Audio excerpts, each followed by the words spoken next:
The clink of a wine glass can sound like a death knell. I remember the chill crawling up my spine, the way my fingers tightened around the linen napkin in my lap. 30 years, and he looked at me like a stranger as he raised his glass. Not to me, but to her. That was the moment something inside me snapped, and something else was born. If you've ever given your life to someone who thought they could erase you with a smile, this story is for you. Subscribe to the channel and tell me where you're watching from. You'll want to see how this ends. They always dim the lights in those expensive restaurants. I guess to make you forget the price tags on the menu, or maybe to make betrayals easier to digest. I was staring at the flicker of the candle between us when he lifted his glass. Mark, my husband, my partner, my entire goddamn life for the past 30 years. To new beginnings, he said, smiling like the smug bastard he's always been. Only I hadn't seen it before. That smile used to mean love, safety, home. Now, it just meant war. Erin, seated just a little too close beside him, let out a breathy laugh and reached for her water. Her fingers grazed his arm like it was second nature. I caught the way she looked at him, the way her other hand settled protectively over her belly. "I'm pregnant," she said, eyes glinting. There was a pause. Not in the room. The waiter was still pouring wine. A couple nearby was laughing. But in me, something deep inside me twisted like it was being wrung out. Pregnant. Mark's eyes didn't flicker once toward me. He stayed locked on Erin. Proud, pleased, like he had just won a prize. I didn't cry, didn't scream. Instead, I smiled. Slow, small. The kind of smile that takes effort when your hands are shaking under the table. Because I already knew. I knew about the bank transfers, the business dinners that turned into hotel reservations, the way she had started calling him M in text messages that I wasn't supposed to see. I knew, and I had spent the last 6 weeks preparing. I lifted my glass too. To new beginnings, I said softly, my voice clear, steady, and venom-laced. Mark turned to me then. Finally, that smugness faded a touch when he met my eyes. "I emptied the joint accounts this morning," I said, still smiling, froze the business assets, and filed for divorce. You could have heard a pin drop. The waiter blinked. Erin's mouth opened slightly, like a fish gasping for air, and Mark, for the first time in decades, looked truly, undeniably confused. "I hope you both enjoy your new beginning," I added, setting my napkin gently on the table. Then I stood. I remember every step I took away from that table, my heels tapping against the marble, the hostess blinking at me as I passed, the scent of marinara lingering in the air, the tiny mark on the carpet near the entrance where I had stood for our anniversary dinner the year before, waiting for him to arrive late, again. Funny the things your brain clings to. I walked out into the night, not as a woman falling apart, but as one finally waking up. And behind me, for once, it was Mark who had to explain something. I didn't go home, not the one we shared. I had a plan, a checklist. I wasn't the Helen Carter who had swallowed every insult, every dismissal, every "you just don't understand the business, sweetheart," that Helen had died the moment Erin touched her stomach and called it a miracle. No, this Helen was done waiting quietly while other people dictated her worth. The game was on, and I had just made the first move. The silence in the car was suffocating, not because of noise, there wasn't any, but because of memory. Every inch of that black leather interior reminded me of Mark, of us, of who I used to be.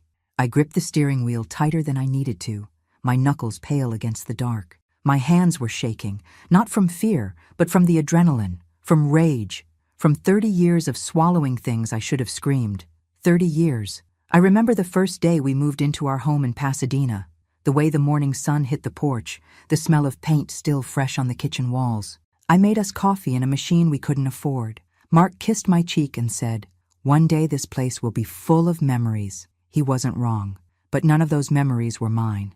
I gave him everything. I gave up my own dreams to build his. I was a damn good interior designer, had a few small clients back in.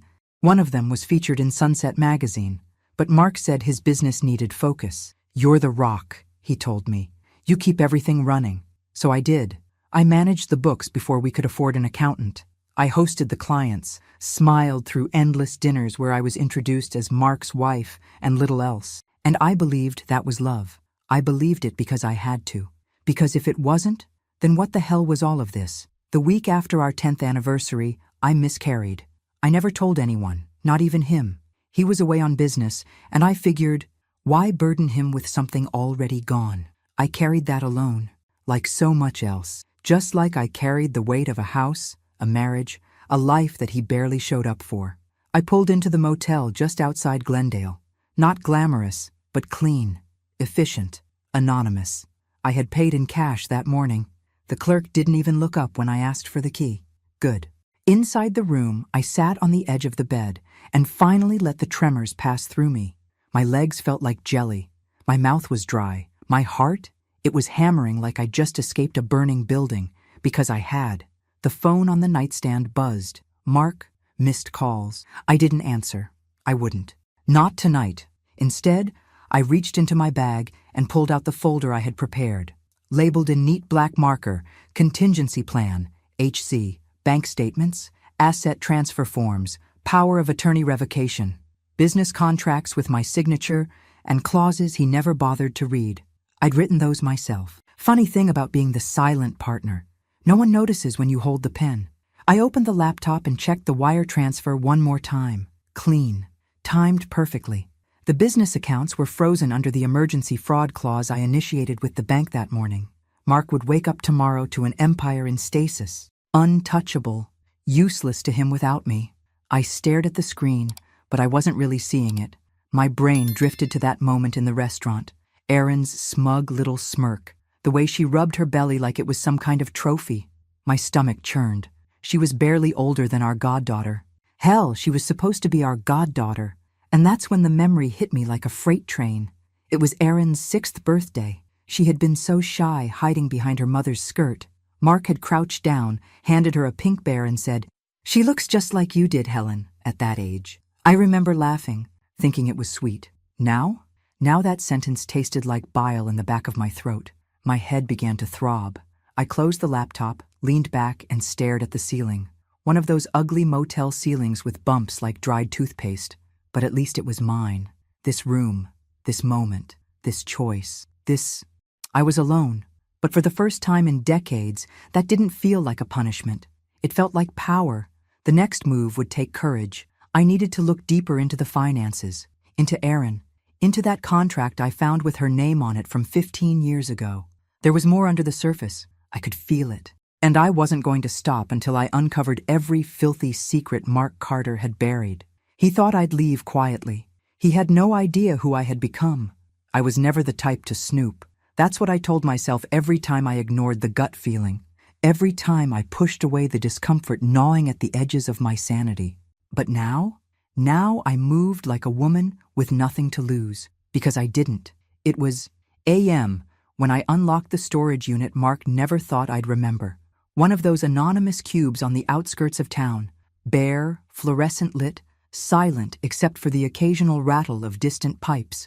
The code hadn't changed. Of course it hadn't. He never expected I'd be the one using it. The key turned with a dry, metallic click. Inside, boxes, file drawers, a spare office chair with one leg taped. Mark always said it was his overflow. He treated it like a graveyard for old invoices and manuals, but I knew better now. I pulled on gloves. I'd watched enough crime dramas in the background while folding laundry to know, always wear gloves. Not for crime, for cleanliness, for detachment, for control. The first few boxes were useless. Tax folders from client intake forms, old brochures. But the 4th box down. Something was different. Newer folders, labeled in Erin's handwriting. She had bubbly round letters, little hearts over her E's. Of course she did. I flipped open one marked Consulting. Inside, copies of wire transfers, not from the business, from a personal account I didn't recognize. Payments made out to her. Thousands, monthly, regular, and each one signed by Mark. I took a photo with my phone, then another, and another. I kept digging, and that's when I saw it, buried in a manila envelope with no label. A contract, dated August. A consulting agreement for Erin Wallace, claimed she'd be advising on branding and investor relations. There was a clause, a very specific clause. In the event of dissolution of the firm or the incapacitation of a founding partner, Ms. Wallace will be entitled to a % equity stake, guaranteed. My blood turned to ice. 30%? That clause wasn't in any version I had drafted. Not one. I would have remembered. I did remember. I handled every legal update until anything after that, sure. But this was, I stared at the signature block. Helen Carter, co-founder. Mark Carter, CEO. Aaron Wallace, consultant. Except my name had been forged. Sloppily. The loop in the H was wrong. The angle on the C too sharp. I stepped back. My hands were sweating inside the gloves now. My breath came in short, sharp bursts. A roaring in my ears drowned out everything else. 15 years ago. 15 years ago, Mark gave that girl, barely out of college, a path into our company, into our lives, not just as a side fling. He was building a future with her. Back when I was still trying to get pregnant, I dropped onto the cold floor. My knees hit hard, the ache shooting up to my spine. But I didn't care, because that's when the last piece slid into place. He had never chosen me. Not once. He tolerated me, used me, kept me because I was useful, because I played the part and never looked too closely. And now that I was older, less appealing by his standards, easier to discard, he thought I'd go away like an old piece of furniture. But I wasn't furniture. I was fire. I stood, gathered the documents I needed, and walked out. The city was still asleep as I drove back toward the motel. I felt the weight of the folder in my lap like it was a weapon. And in a way, it was. The kind that wounds quietly, strategically, with no fingerprints. My phone buzzed again. Voicemail, new message. I didn't open it. Not yet. There was more to find, more strings to unravel. But now, for the first time, I had a thread that led straight to the core of the rot. Mark's world was built on lies, and I was going to be the woman who tore it all down. The first time I saw Aaron Wallace, she had chocolate on her face and a ribbon in her hair. She was 6, maybe 7, shy. Her mother, Karen, was one of those effortlessly charming women, always laughing too loudly, always touching your arm when she spoke. Mark said they were old college friends. She'd moved to Pasadena after a bad breakup and needed help settling in. Of course, we helped. That's what good people do, right? And Erin was sweet, quiet. She used to sit on our couch, flipping through my design magazines, asking if she could have a house like that someday. I made her cocoa. I took her school shopping when Karen got the flu. She called me Aunt Helen, even though we weren't related. I loved that child who looked so much like me when I was her age. Too much, now that I think about it. The soft brown curls, the gap in her front teeth, the way her nose crinkled when she laughed. I should have seen it. God, I should have seen it. But I didn't. Not until I was sitting in my car outside the county clerk's office, staring at a copy of Aaron's birth certificate I had pulled after 3 hours of bureaucracy and polite lies. Mother, Karen Wallace. Father, Mark Edward Carter. I didn't cry. I couldn't. I just sat there, my nails digging into the steering wheel, breathing in through my nose like I'd been trained to do in Lamaze class all those years ago, a class I'd taken alone. Mark was busy that day, busy making another family. I laughed, a sharp, bitter sound that filled the car, a sound that didn't belong to me, not the me I used to be, that Helen, the one who trusted, who believed, who bent without breaking, was already dead. This was a funeral now, and I wasn't mourning my marriage anymore. I was mourning me. My entire adult life had been wrapped around a lie with dimples and a giggle and big brown eyes. I raised my husband's daughter, not out of forgiveness or redemption, out of ignorance, out of faith. Mark let me hold that girl in my arms, let me buy her birthday gifts, let me believe we were doing something good, when all along he was laughing behind my back. And Erin? She knew. I saw it now. The looks, the small condescending tone she used with me in meetings once she joined the business, the way she called me Helen like it was a placeholder instead of a name. She had played along, waited in the wings. She had watched me give up my life piece by piece, and never said a word. And now she was pregnant, with the second child Mark never gave me. I drove to my sister's house that night. Linda didn't ask questions. She opened the door, handed me a glass of wine, and let me collapse on her couch. She knew something was coming. She always did. I need to show you something, I told her. I laid out the documents on her dining table, the forged contract, the bank transfers, the birth certificate. She stared, quiet, her jaw tight. This is criminal, she finally whispered. I shook my head. It's Mark. That's worse. No one ever believes you when it's someone like him. We sat in silence. The clock ticked. Her dog snored. Then Linda looked me in the eye. So what are you going to do? That was the question, wasn't it? Not if I do something, but what? I was done surviving. Now I would start strategizing. I leaned back in the chair and smiled for the first time in days. A cold, measured smile. I'm going to take everything he built and make him watch me do it. Because love didn't destroy me. He did. And now, I would be the one writing the ending. You don't really know yourself until you decide to burn everything down. The morning I filed the paperwork, the sky over Pasadena was an impossible blue. One of those crisp, cloudless California days that feels like it's daring you to stay angry.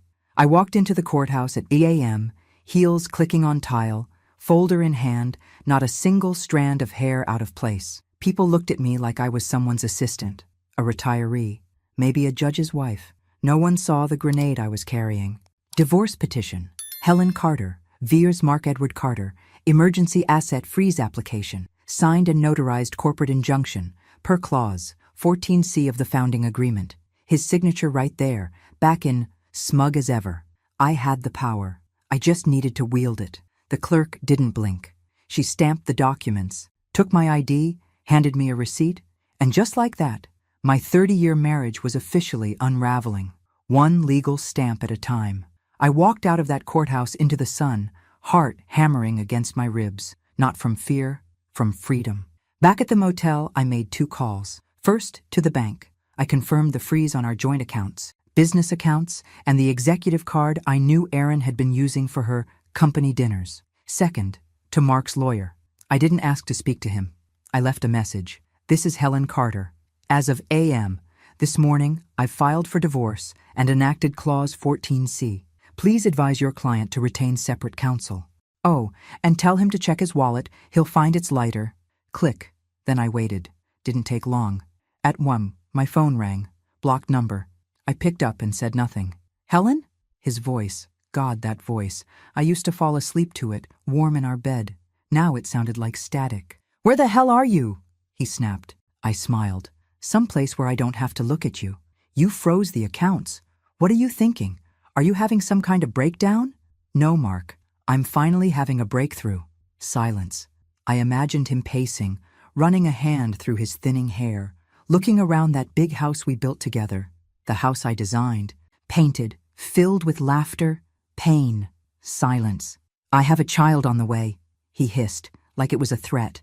I almost laughed. Then I suggest you figure out how to support her, because the money's not coming from me. You can't do this. You don't know what you're doing. That did it. I dropped my voice low. I know exactly what I'm doing. I'm taking back my life. Every dollar, every piece of dignity, every hour I spent shrinking so you could shine. Jesus, Helen, stop. No, you don't get to talk now. You had 30 years. I was loyal. I was quiet. I gave up everything. You gave me lies. You made me raise your child while you laughed behind my back. And now? Now you're going to learn what happens when the woman you underestimated decides she's done. I hung up, and I didn't cry. I packed my things from the motel, moved into a short-term rental in Glendale, something with clean lines, sunlight, and no memories. I bought new sheets, new towels, a coffee machine with just 1 cup, mine. Then I sat on the floor with a glass of wine and watched the sky turn from gold to dark, like someone had pulled a curtain over the world. And I breathed, not shallow, not anxious, free. For the first time in 3 decades, I didn't have to ask anyone if they wanted dinner, or worry if I'd used the wrong tone at some business function, or tiptoe around a man whose ego filled every room. That night, I slept like a woman who had just burned her prison to the ground. And when I woke up, I was already thinking about my next move. The first headline hit 2 days later. Pasadena power couple. In shock divorce, financial freeze raises eyebrows. I was brushing my teeth when I saw it. The toothpaste foamed in my mouth, bitter and minty, as I stared at my face on the screen, grainy, cropped from some charity gala years ago. Standing beside Mark, smiling, holding a glass of champagne. I spit. The article was polite at first, measured, speculative, but the words unconfirmed allegations of financial misconduct practically leapt off the screen. That was all it took. The floodgates opened. By noon, 5 more outlets had picked it up. By evening, a local podcast ran an emergency episode with a clickbait title, The Fall of Mark Carter, Divorce, Deceit, and a Mysterious Frozen Fortune. They had no idea. Not yet. But they would. I watched it all unfold from my rental, wrapped in a navy robe, sipping bitter coffee from a chipped mug that felt more honest than any of the expensive crystal I used to wash by hand. The comments were brutal, speculative, hateful. Most of them aimed at me. She finally snapped. She's jealous. Bet she's bitter because the new girl's younger. I closed the laptop. It wasn't worth it. I'd lived under the weight of people's opinions long enough. Now they could think what they wanted, while I handled the facts. I wasn't bitter. I was brilliant. And the best part? They hadn't even seen the worst of it yet. That came later, when someone, I don't know who and I don't care, leaked the internal memos, emails, bank records. It was all there. Mark's double billing, the silent payments, the expenses marked consulting that led straight to Aaron's personal Venmo, the suite in Manhattan paid for with business funds, the 2 first-class flights under fake client names, one of them hers. The documents were anonymously submitted to a journalist I had quietly reached out to 2 weeks earlier. Her name was Danielle Griggs, local, smart, no nonsense. I handed her truth in a tidy envelope. She turned it into fire. The headline that changed everything dropped on a Thursday morning. Inside the Empire, Mark Carter's web of lies and the woman who brought him down. This time, the photo was just me, standing alone outside the courthouse, sunglasses on, chin up, and the public, they flipped. Suddenly I wasn't the crazy wife. I was the hero, the woman who saw through the lies, the woman who fought back, the woman who did what no one else dared. Ex-employees started coming forward. Quiet messages turned into loud statements. He made me sign NDAs. He took credit for everything Helen designed. She ran that company, not him. I didn't respond to any of them. Not publicly. Not yet. But the tide had turned. Mark tried to fight it. Of course he did. He went on camera with some tired press release and a lawyer who looked like he'd rather be anywhere else. She's unstable, Mark said. She's retaliating. That night, I got a message from an old friend I hadn't heard from in years. Unstable? You mean unshakable? I'm so proud of you. And then another. Finally, someone shut that arrogant bastard down. Erin vanished from social media within hours. Her LinkedIn quietly updated to seeking new opportunities. Her friends deleted old posts. Her influencer account, gone. I almost felt bad. Almost. But then I remembered her at the dinner table, hand on her belly, eyes glittering, smirk curling the corner of her mouth. She knew. And she wanted me to sit there, to accept it, to vanish quietly while they built their new beginning. No, not this time. They didn't get to write the ending. I did, and I was just getting started. Silence can be the loudest sound in the world. I hadn't spoken to Mark since the call after the asset freeze. He didn't try again. No apology, no explanation, just silence. But the world was anything but quiet. 3 weeks after Danielle's exposé, the real flood began. A woman named Lisa Hartman emailed me. Subject line, I used to work for him too. Then another, then 5 more, then 32. Receptionists, interns, accountants, women, men. People who had walked away from Carter & Co. with shame in their throats and silence on their lips. Until now. They'd been mocked, gaslit, undermined, passed over for promotions after doing all the work. One woman had her designs sold to a client under Mark's name. Another found Erin wearing the necklace her grandmother had made, the one she lost at the company retreat. Story after story. Abuse didn't always come with bruises. Sometimes it came with a smile and a bonus check. Less than promised. Danielle wanted to run a follow-up piece. But this time, she didn't want anonymous sources. She wanted me. No camera, I told her. Not yet. She agreed. We met at a cafe in Silver Lake, small enough to be invisible. She wore jeans and a leather jacket. I wore the calm of a woman who had walked through fire barefoot. Her recorder sat between us. Why now? She asked. I stared at the steam rising from my tea. Earl Grey, no sugar. Because I was tired of being erased, I said. We talked for 2 hours. I told her everything, except the things I still needed to keep close. Some knives stay sharper when hidden. When the second article dropped, it didn't just trend. It roared. Helen Carter speaks. a legacy built on silence, and the woman who refused to stay quiet. They used a photo of me walking into the courthouse this time, alone, determined, no sunglasses, no fear. I was done hiding. That week, I received an email from a woman named Ava Klein, lawyer, Harvard, fierce. She had been following my story, and she had an idea. "We start a foundation," she said, "for women rebuilding their lives after financial and emotional abuse. We call it the Carter Clause, and we make sure no woman signs her name away again without knowing exactly what it means." I said yes. I didn't even blink. We launched with a GoFundMe that hit pause in hours. CBS called, then NPR. Then someone from Netflix left a voicemail I still haven't returned. Mark's response? A pathetic attempt at a countersuit.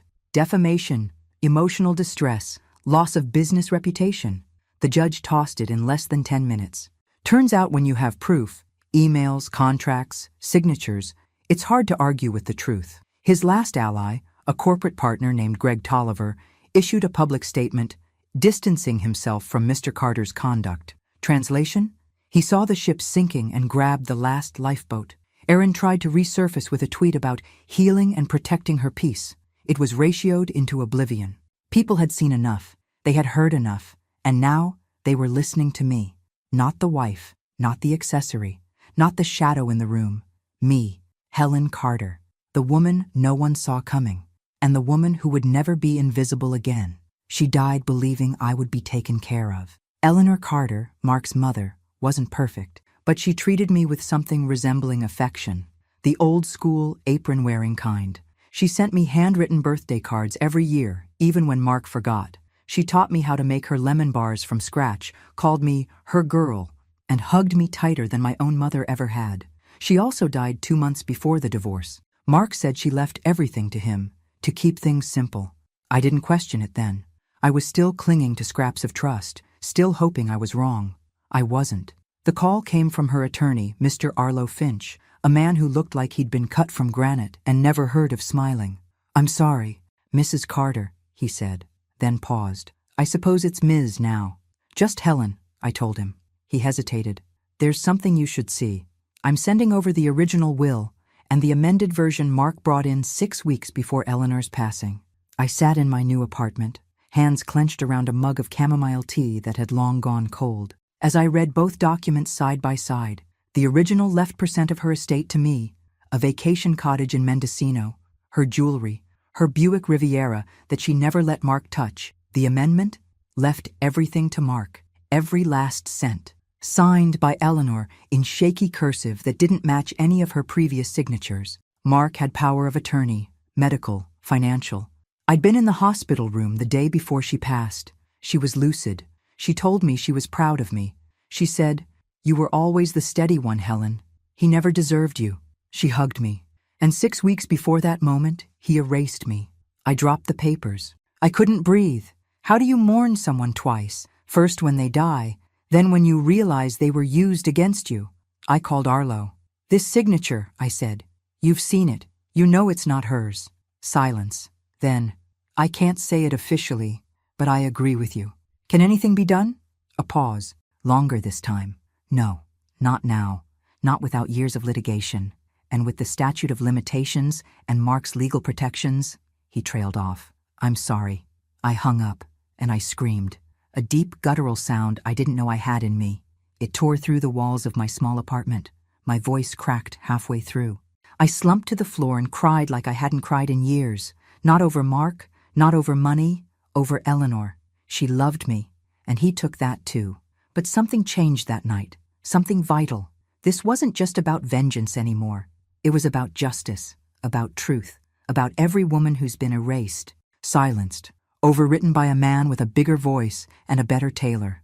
I stood up. My face was swollen. My heart ached, but I was clear. Mark had stolen everything, but I still had my voice. And now, I was going to use it to make sure no one else ever lost theirs again. Justice doesn't come in a blaze of glory. It comes in paperwork, in deadlines, in the cold, precise language of people who have seen too many lies to flinch anymore. It was a Tuesday when I walked into the office of Cheryl Kim, a forensic accountant with a reputation for unraveling financial knots like they were shoelaces. Her desk was spotless, her blouse crisp. She didn't ask if I wanted water. She asked for evidence. I handed over 2 flash drives and a folder labeled Personal Hell Volume. "Mark Carter," I said. "Let's see what he's really worth." She started working before I even finished the sentence. For weeks, we dug, quietly, carefully. We found shell companies, misreported earnings, undisclosed payments masked as charitable donations, private expenses charged to corporate accounts, luxury hotel stays, jewelry, a double-A, massage chair for Aaron's condo in Manhattan. He thought I wouldn't notice. He forgot I used to balance those books. Cheryl's final report was a bomb in a manila envelope. I sent it to the IRS with no fanfare. No note, no need. 3 weeks later, Mark Carter received a federal audit notice, and the silence that followed was delicious. The headlines came next. Feds launch probe into Carter & Co. Fraud allegations surface. From boardroom to courtroom. Mark Carter, under investigation. He tried to call me.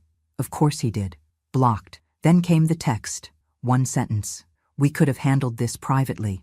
I read it twice, then deleted it. Privately? He slept with a woman half my age, forged my name, rewrote my life, and erased me from his mother's will. There would be nothing private about this anymore. Erin, for her part, had gone quiet. Her influencer account was gone. The last I heard, she'd been let go from her consulting role after the audit froze the firm's payroll.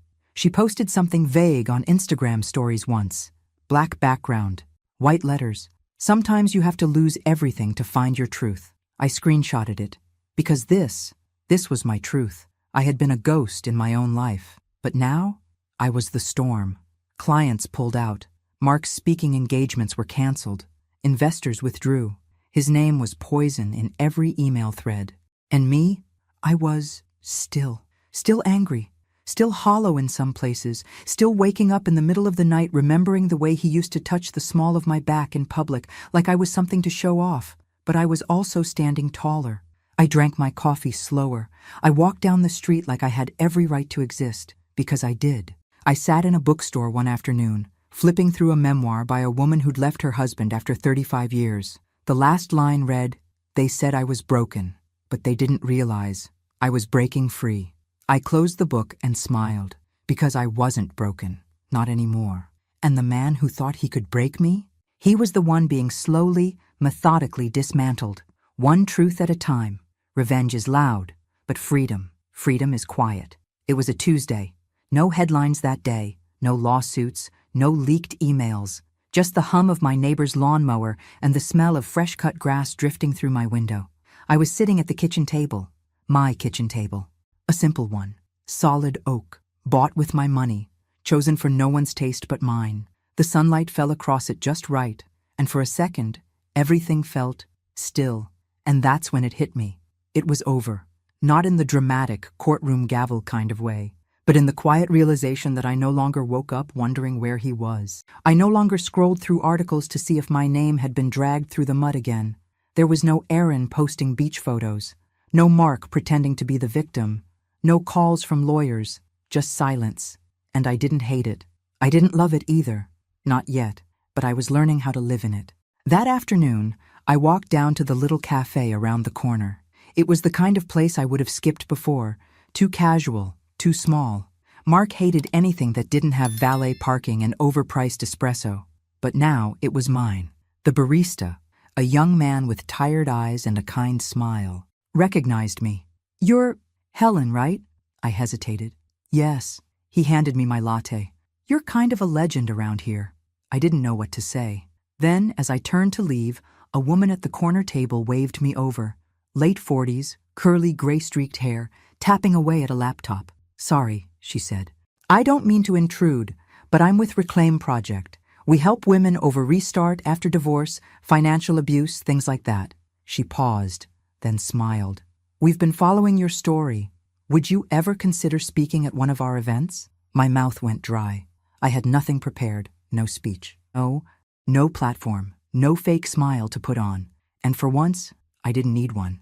I just said, yes, not for them, not for some performance, for me. Because somewhere along the way, this stopped being about Mark, or Erin, or even Eleanor's will. It became about the version of me that never had a voice, the version who stayed quiet so people would like her, who made herself smaller so others could shine, who stood in the background of every photo of her own life. Not anymore. I walked home with a flyer in my purse and a strange new feeling growing in my chest. Not anger, not grief, purpose. That night I opened my laptop. I didn't check the news. I didn't Google Mark. I opened a blank document. Title, The Woman You Forgot to Fear. I started typing, and for the first time in 30 years, I didn't feel like I was telling someone else's story. I was finally telling mine. The first time I held my book in my hands, I cried. Not a dramatic, movie scene kind of cry. No soundtrack, no arms around me. Just tears, quiet and warm, slipping down my cheeks in the middle of my living room, under a dusty beam of afternoon light. The title gleamed in black serif font, The Woman No One Saw, by Helen Carter. 267 pages of pain, clarity, and cold truth. It wasn't just a memoir. It was a warning, a mirror, a flare in the dark for any woman who had ever been told to calm down, to let it go, to be grateful. I had written it over 6 brutal months, late nights, early mornings. Every chapter dragged pieces of me into the light, some that I didn't even know I'd buried. I bled into those pages, and I refused to clean it up. The day it hit Amazon, it sold out in 3 hours. Then the emails came, from strangers, from survivors, from daughters who watched their mothers go silent, from women who had become their mothers, from men, even, quiet, ashamed, repentant. Your book saved my sister. I left him. I took my kids, and I left. You made me believe in myself again. Mark sent a cease and desist within hours. His lawyer claimed it was character defamation, said I misrepresented events, weaponized emotional narrative, and caused irreparable damage to his reputation. My response? I posted the cease and desist letter on my website, with a single-line caption, "Here's what silence looks like when it's scared." The public turned feral. The backlash was swift. The hashtag #WeSeeHelen trended for 3 days. I didn't ask for it. I didn't organize it. But it found me. And Erin? She tried one last grasp at sympathy. A blog post. Long, rambling, about grief and being misled and finding herself in an impossible situation. It was deleted within the hour. I didn't respond. I didn't need to. Mark dropped the lawsuit, quietly, without comment. His law firm removed his name from the masthead. His former clients? Gone. He still had money. But no one wanted to sit next to him anymore. At one event, a woman approached me with a hardcover copy of the book and eyes that had clearly seen too much. She held it out to be signed, then said, "You didn't just survive him, you outlived his shadow." And that's when I knew. This wasn't revenge. This was resurrection. I had taken everything he tried to erase and carved it into permanence. Not in court, not in fire, but in ink. And nothing he did now could unwrite me. The Pacific is a strange kind of blue in April. Deeper, moodier. The kind of blue that feels like it could swallow you whole if you let it. I stood on the shore of Santa Monica, my toes dug into the cool sand, the wind tugging gently at my scarf. The exact same date, April 10th. 31 years ago, Mark and I toasted our first anniversary at a little seafood place up the road. He'd bought me a necklace I later learned he'd charged to a company card. I wore it anyway.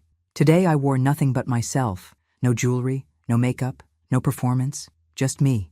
My phone buzzed in my coat pocket. I didn't check it. Not yet. I wasn't ready to come back from this moment. The waves whispered, each one carrying away a version of me I no longer needed. The woman who apologized for speaking up. The woman who measured her worth in someone else's comfort. The woman who mistook survival for peace. Gone. In her place, someone quiet, clear, steel-backed. I had spent so long bracing for impact, waiting for the next lie, the next betrayal, the next wave to drag me under. But now, the storm had passed. Mark? Last I heard, he was consulting, a fancy word for unemployed with excuses. Erin had moved to Denver. Word was she took the baby with her. No more designer purses, no more brand deals, just a woman holding the wreckage of a castle built on someone else's foundation. I didn't hate her anymore. I didn't need to, because hate keeps you tethered, and I was finally untethered. I reached into my coat and pulled out my phone.